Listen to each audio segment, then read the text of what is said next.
உங்கிட்ட சூதுகள் பலிக்காதையா ஐயா, சூச்சமங்கள் நிலைக்காதையா. நாடி வரும் மக்களுக்கு நல்லருளத்தாரும் ஐயா, நல்வாக்கு கூறுமையா.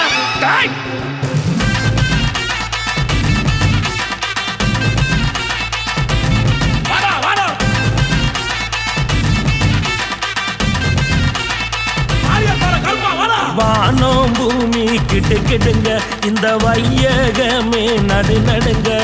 வானம் பூமி கிடுகிடுங்க, இந்த வையகமே நடு நடுங்க. தென் திசையை ஆள்பவனே எங்க மாளிகை பாறை கருப்பசாமி. தென் திசையை ஆள்பவனே எங்க மாளிகை பாறை கருப்பசாமி. வேட்டு சத்த இடி முழங்க வேட்டையாடி வாராரு.